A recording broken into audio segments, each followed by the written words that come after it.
Gambhira bridge પર દિવાલ મુદ્દે વડોદરા જિલ્લા કલેક્ટરે કરી છે સ્પષ્ટતા। કલેક્ટર તરફથી કહેવામાં આવ્યું છે કે વાહનોની જરૂરી હોવાથી દિવાલની અંદર રાખ્યા છે।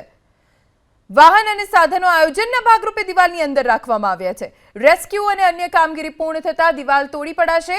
અજાણ્યા વાહન ચાલકની સલામતી માટે આ દિવાલ બનાવાઈ છે। અન્ય રાજ્યના વાહનો જીપીએસ થી ચાલતા હોવાથી કામચલાઉ દિવાલ બનાવવામાં આવી છે। જીપીએસ થી ચાલતા વાહનો ભૂલથી પુલનો ઉપયોગ ન કરે તે માટે આ દિવાલ બનાવવામાં આવી છે। મુખ્યત્વે વિભાગ મારફતે અમને દિવાલ બનાવવાની સૂચના આપેલી હતી। અગત્યનું એ છે કે આ દિવાલ જે છે તદ્દન હંગામી દિવાલ છે, જેનાથી આપણા જે ઘણા બધા ત્યાં અત્યારે હાલના તબક્કે લોકો જોવા જાય છે અને સીધા બ્રિજ ઉપર જતા રહેતા હોય છે। બેરિકેડિંગની વ્યવસ્થા કરી, પોલીસ વ્યવસ્થા હતી, પણ આમ છતાંય અમુક વખતે સ્ટાફ પોતે પણ જોવા જતા હોય છે અથવા તો અન્ય વ્યક્તિઓ પણ ત્યાં જતા હોય છે।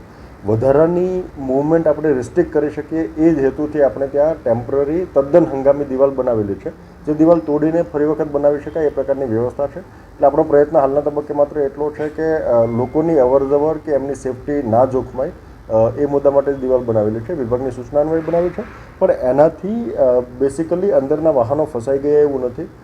કામગીરી માટે જરૂરિયાત હશે ત્યારે તોડીશું અને નવેસરથી બનાવી શકીશું, જેથી કરીને લોકોની સુરક્ષા બની રહે એ ધ્યાનમાં રાખીને જ આ કાર્યવાહી કરેલી છે।